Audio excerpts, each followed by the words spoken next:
Heart. Max లుకాడో అనబడే వ్యక్తి చెప్పిన మాట. అంత మాత్రమే కాకుండా మరొక దేవుని సేవకుడు ఏమన్నాడంటే, change of heart can lead in to change of behaviour.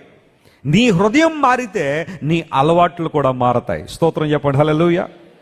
కొన్నిసార్లు కొంతమంది దుర్భరమైన అలవాట్లు కలిగి ఉంటారు, చెడ్డ అలవాట్లు అన్నమాట. ఉదయం లేచిన నుండి రాత్రి పడుకొని చేసే ప్రతి పని కూడా అనేక మందికి అభ్యంతరమే, అనేక మంది దుఃఖాన్ని కలిగించేదే, వేదన కలిగించేదే. ఒక్క అలవాటు కూడా మంచి అలవాటు ఉండదు. అన్నీ అవలక్షణాలు, దుర్లక్షణాలు కలిగి ఉండి ఎవరైనా ఏమని చెప్తే మావు తెలుసులే, నీ పన్ను చూసుకో అన్నట్టుగా అసలు వినడానికి ఇష్టపడరు. ఒక మాటలో చెప్పాలంటే ఆ హృదయాలు పాషాణ హృదయాలు అయిపోయినట్టుగా ఉంటాయి. కారణం ఏంటో తెలుసా?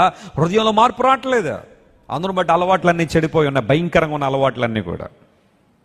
వాళ్ళని వీళ్ళని ఇబ్బంది పెట్టే అలవాట్లు, అవలక్షణాలు, దుర్లక్షణాలు ఒకటి తర్వాత ఒకటి అలవాటు చేసుకుని కొంతమంది ఈ రోజులు ఎలా తయారారంటే వారికి ఉన్న దుర్లక్షణాలను బట్టి గర్వించే వాళ్ళు కొంతమంది ఉన్నారు.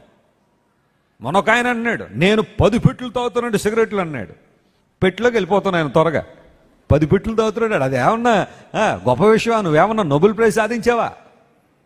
లేదా నువ్వేదైనా ఎవరికైనా ఉపయోగకరంగా ఏదైనా వ్యాక్సిన్ లాంటిది ఏమైనా కనిపెట్టి కాలు రగరేస్తున్నావు? 10 పెట్లు సిగరెట్ తాగుతున్నాను గర్వం. ఒక్కొక్కళ్ళు అంటారు, నేను లీటర్ బ్రాందీ తాగగలనండి రోజుకి.